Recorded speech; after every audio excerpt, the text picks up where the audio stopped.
Dr. John Britas, not present. Shri Prakash Javadekar. Sir, मैं एक महत्वपूर्ण मुद्दा उठाना चाहता हूँ। Read the script. हाँ? Prakash ji, you are fully aware of the procedure. Read it. नहीं, ये Spell out the. I know. Special mention है। Put ये it in a special capsule mention- form.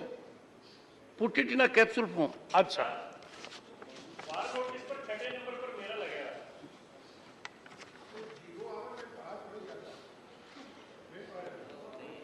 Today I am बाहर की बात कम, अंदर की ज्यादा करो। जो बाहर गए हैं उनको भी मेरा निमंत्रण अंदर आने को है। यस। जावड़ेकर। आज देश में कुछ शक्तियां ऐसा प्रयास कर रही है कि देश की शांति, सद्भाव और सामाजिक सौहार्द को ठेस लगे, और ऐसे प्रयास जगह जगह दिखने को मिल रहे हैं। और इसलिए जैसा आपने अभी कहा, भारत की तरक्की को तो जैसे कुछ लोग पसंद नहीं करते तो इस तरह का माहौल बनाते हैं।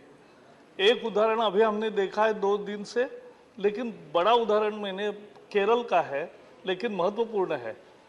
एक पॉलिटिकल पार्टी की यूथ विंग एक प्रोसेशन निकालती है, और प्रोसेशन में क्या नारे देते हैं? You won't chant Ramayana, will hang you in your temples and will burn you alive. अब इस तरह के नारे, ये बहुत ही दुर्भाग्यपूर्ण है। और सबसे दुर्भाग्यपूर्ण है कि ऐसे नारे लगाने वालों पर कोई कार्रवाई नहीं हुई है। राज्य सरकार ने संज्ञान नहीं लिया। वो जो पॉलिटिकल पार्टी है उन्होंने कहा कि जिसने नारे लगाए उसको हमने सस्पेंड किया है। मैं समझ नहीं रहा हूं, 300 कार्यकर्ता उसमें है, 300 कार्यकर्ता जला देंगे बोल रहे हैं, उन पर कोई कार्रवाई नहीं, जेल में डाला पार्टी द्वारा भी। और ये इतना भयंकर आज केरल का पूरा माहौल बिगाड़ने का और देश का माहौल बिगाड़ने के जो प्रयास हो रहे हैं, ऐसा ही एक प्रयास है। मुझे तो लगता है कि सुप्रीम कोर्ट को भी स्वयं संज्ञान लेना चाहिए, क्योंकि सुप्रीम कोर्ट अभी अनेक चीजों का स्वयं संज्ञान लेती है, तो इससे ज्यादा और गंभीर क्या होगा? 2 मजहबी फॉलोअर्स में वैमनस्य पैदा करना, यह देश के एकता को चैलेंज है, एकात्मता को चैलेंज है। इसमें निश्चित कार्रवाई हो, यही मेरी मांग है। श्री रामचंद्र जांगड़ा। मैं सदन का ध्यान एक गंभीर विषय की तरफ आकर्षित करना चाहता हूं।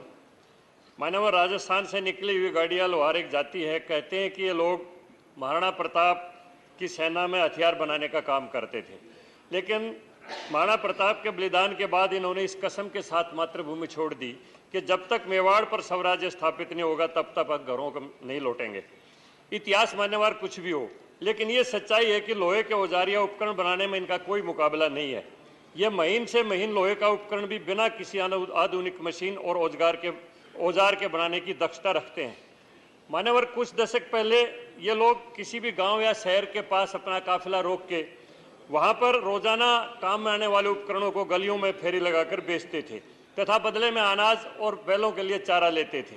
अनाज का कुछ हिस्सा बेचकर ये दाल रोटी और कपड़ा लेकर उसका अपना गुजारा करते थे, लेकिन मशीनी युग ने इसके रोजगार को छीन लिया और आज ये स्वाभिमानी जाति भीख मांगने के लिए मजबूर है।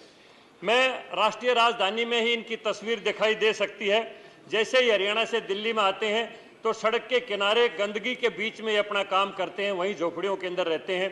किसी भी आदमी का रोंगटा खड़ा करने के लिए कोई भी संवेदनशील आदमी इनकी बात को समझ सकता है। मान्यवर, मैं एक सुझाव है मेरा सरकार को, राज्यों में घुमंतु कल्याण बोर्ड तो हैं, लेकिन इनका प्रधानमंत्री आवास योजना का लाभ इनको नहीं दिया गया है। मेरा आपके माध्यम से सरकार से आग्रह है कि वो राज्यों को निर्देशित करे कि प्रधानमंत्री आवास योजना का लाभ सबसे पहले गाड़िया लोहारों को दिया जाए। इसके लिए सरकार स्वयं भूमि अधिग्रहण करे, यह मानवता का मामला है। इनको क्लस्टरों में बसाकर वहीं इनके लिए स्वास्थ्य, शिक्षा, आधुनिक कौशल और प्रशिक्षण की व्यवस्था किया जाए। मान्यवर, ऐसे असुविधाजनक वातावरण में रहते हुए भी अगर इनके बच्चों को, युवक युवतियों को देखेंगे तो इनकी सुंदरता और सुडौलता देखने को ही लायक है। इसलिए इसके अतिरिक्त केंद्र सरकार कानून में प्रावधान करे कि जो भी सामान्य या पिछड़ा वर्ग का कोई भी युवक घुमंतु परिवार की लड़की से शादी करता है तो दोनों परिवारों को 5-5 लाख रुपए दिए जाएं और उसके साथ उस युवती के जो संतान पैदा हो उनको आगे की शिक्षा और स्वास्थ्य की मुख्य सुविधा दी है ताकि ये भी मुख्य धारा में आके देश के अच्छे नागरिक बन सके। धन्यवाद। वाजपेयी। मान्यवर, मैं आपका ध्यान, आपके माध्यम से सदन का ध्यान ऐसे गंभीर विषय की ओर आकर्षित करना चाहता हूं। मान्यवर, देश में एनडीए की सरकार के चलते देश के 140 करोड़ लोगों के स्वास्थ्य की चिंता सरकार की प्राथमिकता रही है और इसके चलते देश में बड़े पैमाने पर आयुर्विज्ञान संस्थान, नए नए मेडिकल कॉलेज और नई नई बड़ी चिकित्सीय संस्थाएं स्थापित करने का काम सरकार कर रही है। लेकिन मान्यवर, एक बात दुख के साथ कहनी पड़ रही है कि आज इन बड़े बड़े आयुर्विज्ञान संस्थानों और बड़े बड़े स्वास्थ्य संस्थानों में योग्य चिकित्सकों की निरंतर कमी हो रही है। उसका कारण है कि जहां कहीं भी हमारे सुपर स्पेशलिटी डॉक्टर्स इन सरकारी संस्थानों में नियुक्त होते हैं और उसके बाद निजी क्षेत्र के जो चिकित्सालय हैं उनके एक आकर्षक पैकेज देकर उन लोगों को वहां से पलायन कराने के लिए विवश किया करते हैं। मान्यवर, पैसा एक ऐसा कारण बन गया है कि जिसके चलते योग्य चिकित्सक हमारे सरकारी संस्थानों में, आयुर्विज्ञान संस्थानों में, मेडिकल कॉलेजों में नहीं रह पा रहे हैं और वो निजी अस्पतालों में चले जाते हैं। उसका सबसे बड़ा नुकसान ये होता है, जो मंशा है सरकार की कि गांव के गरीब को भी अच्छा इलाज मिल सके, उसको भी सुपर स्पेशलिटी इलाज की सुविधा मिल सके।